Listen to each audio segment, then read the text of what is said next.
Count Dooku represents one of cinema's most sophisticated portrayals of aristocratic fascism, embodying the dangerous phenomenon of elite-led authoritarianism disguised as populist rebellion. Unlike typical villains driven by pure ambition, Dooku's motivations stem from aristocratic resentment and a genuine belief in his own superiority, making him a chillingly realistic representation of how fascist movements often emerge from privileged classes rather than the masses. Dooku's background as both a former Jedi and a Count establishes his dual nature as spiritual and temporal aristocrat. His departure from the Jedi Order wasn't motivated by personal gain, but by philosophical disagreement with democratic governance.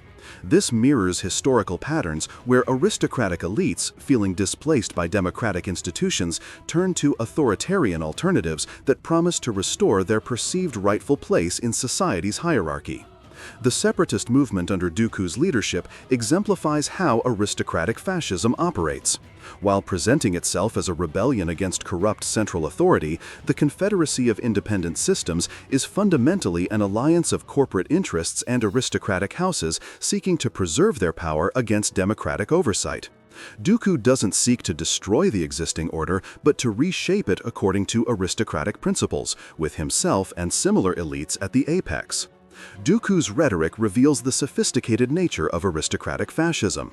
He speaks of corruption in the Republic and the need for strong leadership, appealing to legitimate grievances while offering authoritarian solutions. His conversation with Obi-Wan demonstrates this perfectly, mixing truthful observations about Senate corruption with proposals for autocratic rule. This reflects how aristocratic fascists often possess genuine insights into systemic problems, but propose solutions that consolidate power in their own hands. The character's relationship with Palpatine adds another layer to this analysis.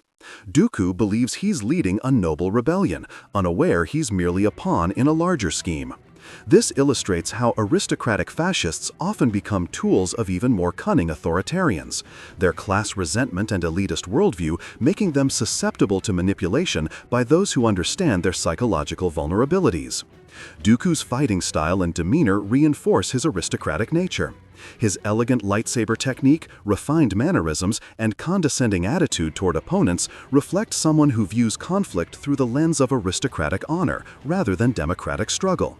He doesn't fight as a revolutionary, but as a nobleman asserting his birthright, treating political opponents as social inferiors rather than legitimate adversaries. The Clone Army revelation takes on deeper meaning when viewed through this lens. Dooku helps create a military force designed to fight a war he's orchestrating from both sides, demonstrating how aristocratic fascists view common people as expendable resources in their political games. The clones represent the ultimate expression of this mindset, literally manufactured soldiers with no agency or rights, existing solely to serve elite interests.